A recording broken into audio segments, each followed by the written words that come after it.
So I've been very fortunate to grab some more time with Nicolas today. And for people that don't know him, Nicolas Babin is worked all over the world the last 30 years, and yeah, you've got some very interesting stories, and I'm sure you've given a lot of feedback. And we're talking about choosing when to give feedback now. So do you want to give a little bit more info on you and why people should listen to what you're saying?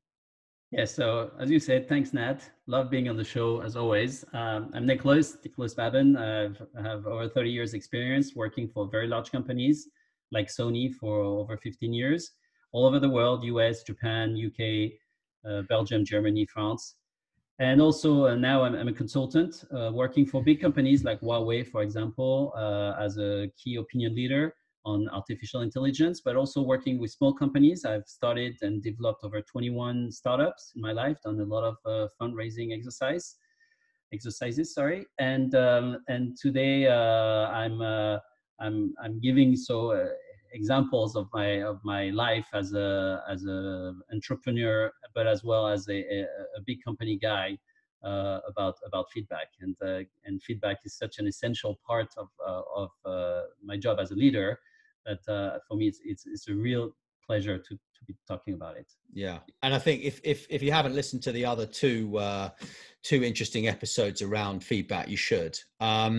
So choosing when to give feedback. This is an interesting one, right? Because if something's really gone wrong, one person's going to be really annoyed about it, but the people and everyone might be annoyed about it, right? But like, how do you choose when to go in and like dissect that problem and give feedback around it?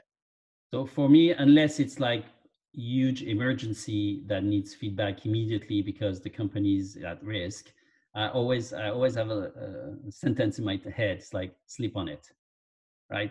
So something happens, you're not happy. Feedback needs to be without emotion. Feedback and emotions don't go well at all together, and that's the scary part, is that you give feedback when you're in the middle of the problem, or you just passed the problem and you're still very hyped about it.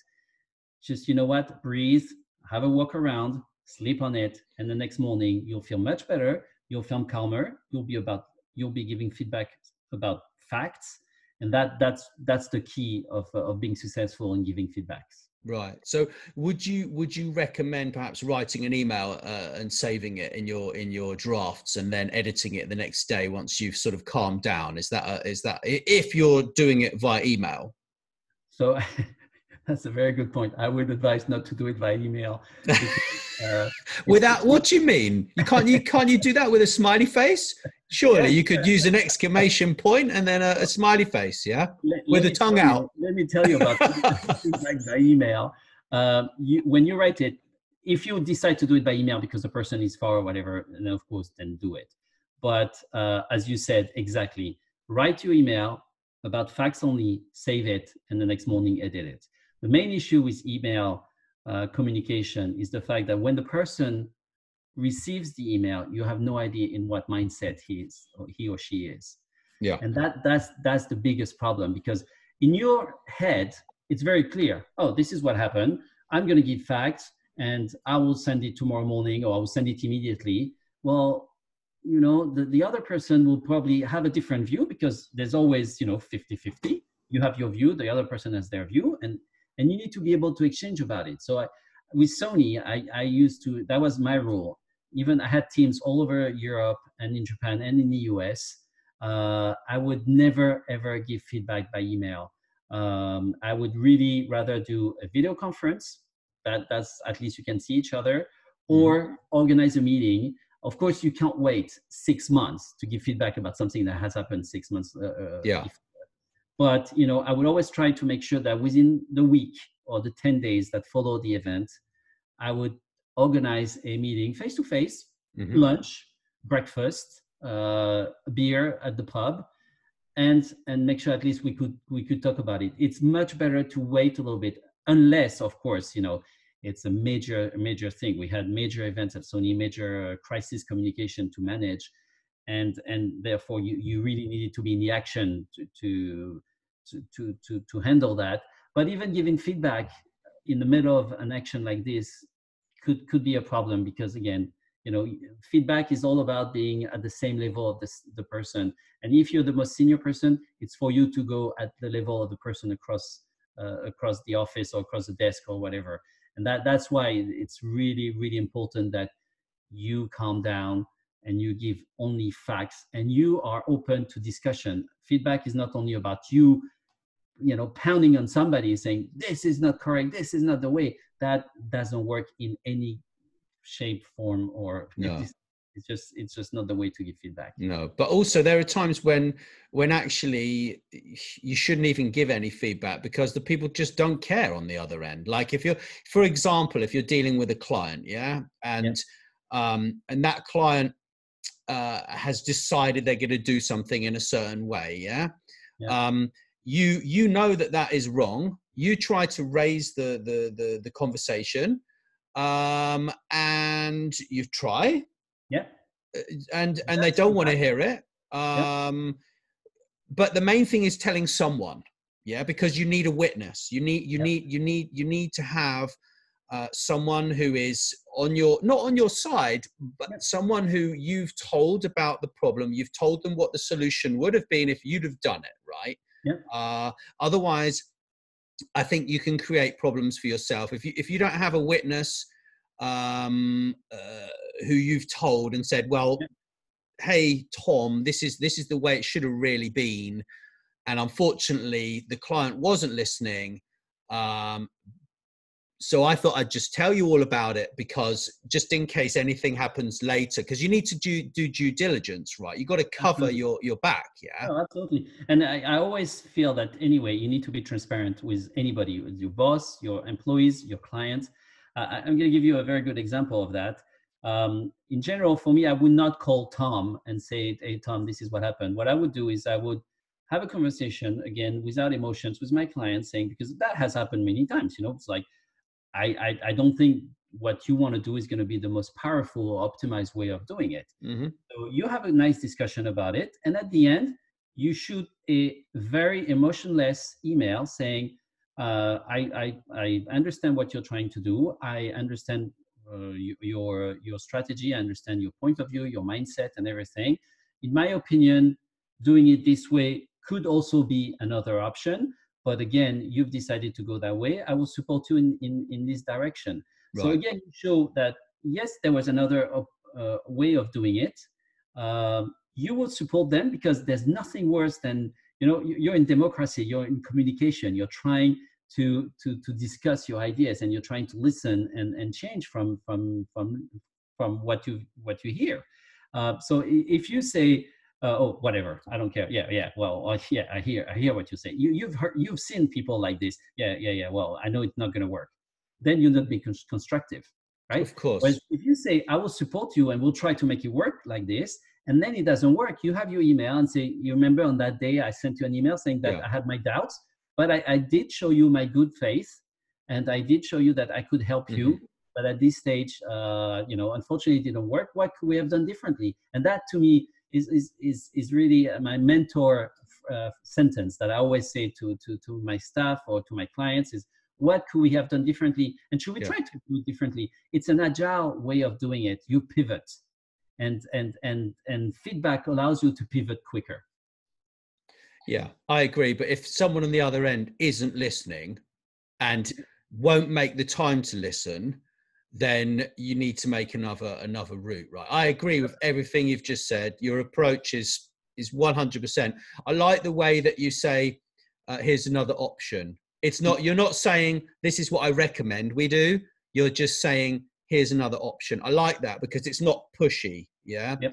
And I think that in that respect, it gives them options for the future. Then they can follow your plan when they do this again, because everything's repeatable, right? Like everything seems to come back again and again and again, and it's a continual process of refinement. Like I said earlier on another episode with you about Kaizen, the Japanese way of always adding in something to make something better every time. Like, for example, you might write a tweet and it might have a specific hashtag, and it's like, well, perhaps that isn't the right way to to promote this tweet with that hashtag, or you might have a smiley face and you want a more smiley face with a tongue sticking out or something.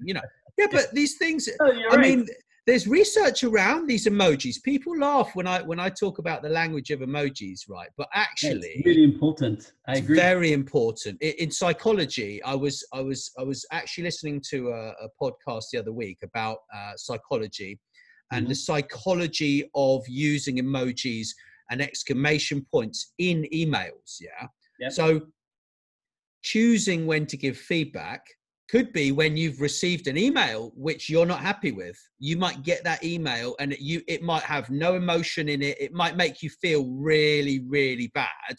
True. At that point, choosing when to give feedback, you need to choose, right? Like you receive that email, it's like, okay, so now you need to make a list of what that email does to you and how you want to respond to that email. And probably you want to have a call, right? Absolutely. Yeah, absolutely. That's much better than shooting. The email war has never worked for anyone. But emojis is very important. That the reason why I laughed is because in all cultures, emojis have different meaning. Like for example, in Japan, it's funny, and people will find me on Twitter, and my name is Nico-chan, because Nico-chan means smiley in the emoji world in Japanese. Nico is the verb for smiling, and because I have no hair, they call me Nico-chan because I look like a smiley. And they really enjoyed receiving feedback like this. In China, they use WeChat, and WeChat has fantastic GIF-like emojis where you have people laughing. It's like a monkey laughing his head off. It's very powerful. Whereas in the US today and in the UK a lot as well, you use emojis to show people that, well, yeah, maybe what I said, it might be rough, but I'm not that upset because I have that smiley. But a Spanish guy reading that would be really upset because he would think you're making fun of him. Exactly. So, and that also goes to choosing when to give feedback, right? Because if you're emotional, you need to just stop right there, go for a walk, take a breath, sleep on it if you can. But sometimes you need to give feedback the same day. That's true. So in which case you need to really just take a break and be calm and understand business is business. That's the major thing, is that people get emotionally involved with business. And actually it's not personal. Someone is just acting on their own knowledge that they've picked up over the years, and perhaps your feedback might help them to respond in a different way in future. But if you go and give them that feedback at the time when you're emotional, they're gonna shut down, aren't they? Absolutely. Completely. That's why you're absolutely right. That's why the timing is essential, because you need to make sure the person is at its best to receive your feedback. Again, be at the same level. If you're upset, don't do it. Once you calm down, make sure the person across is calm as well. And so you're going to have a fantastic bi relationship and bi communication. That's the key. It's exciting. No, it's great. Because but you can see how great businesses are built upon this, right? Yeah, absolutely. And to be honest, at Sony, that's why we were so successful up until 2006, 2007, because we had trust, and trust was built because we used to receive feedback all the time. I had a fantastic boss as head of Sony Europe, a French guy for many years. And this guy, good, bad, whatever, poker face, he would tell you what he thought. And that was great because you knew where you stood. Yeah. And then once a year, we used to have our evaluation, like making sure that you've done a good job, blah, blah, blah. You were not scared. The worst thing was when you go to an evaluation and you have no idea what's going to come up. So you don't sleep for 2 weeks before, you're not productive in your job. You think about how you can attack back, because what if he says that? And well, if you've given feedback regularly throughout the year, you're not going to be surprised. That's very, very true. That's very true. Yeah, it's it can be painful at times, to receive it. Absolutely. It's painful to give and it's painful to receive. It's much easier to tell everybody you're doing a great job. You know, as soon as something goes wrong, that's why you need to think about it. And I totally agree with you. Go for a walk. Feedback can wait 10, 15 minutes. You don't have to give feedback, you know, immediately. You say, okay, I know this. You know, that's the notion of trigger. You have had that trigger. You recognize it because it's part of who you are, and you as a leader, you had to work on around that. So suddenly, you know, it triggers you. You recognize it, you calm down, you go for a walk, you go for a coffee, or maybe not a coffee, or Coke, no, not a Coke either, or zero. No alcohol, no No caffeine. alcohol. Yeah. And Go then do yoga. do Yeah. yoga, exactly. Breathe. Breathe out.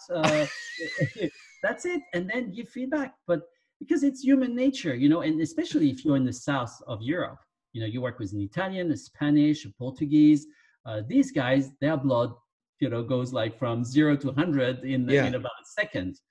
Great. And you can have your boss reacting like this. So even when your boss reacts like this, which has happened to me, it's very important to look at him, you know, and breathe in as well. You take all the things that he has to tell you, and at the end, you know, very calmly, you said, I really appreciate your feedback, which will make him even worse in general.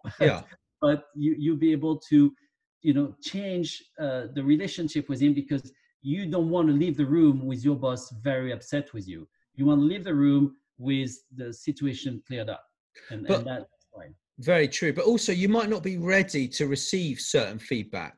You're right. You not emotionally, but mentally, you might be in a completely different place, and you might need a continual mentoring process. And then towards perhaps 6 months, a year down the line, then boom, this is the feedback. This is what your people skills needed. This is what you need to do. This is how you need to develop. And then that makes it so much more easy on the person, because if you give that feedback at the wrong time, right, it can really hurt to the point of actually you don't want to speak to that person again. Yeah. That's the worst case scenario. Yeah. Because feedback is all about improving your relationship with somebody. So if he has done the opposite, then you're in trouble. Yeah, very much so. Well, thanks ever so much, Nicolas. I know you've got to get off and go do another call or whatever. So I will be happy to introduce anyone that wants to speak to Nicolas personally. And thanks so much. It's been really enjoyable. Me too. Thank you. Bye-bye.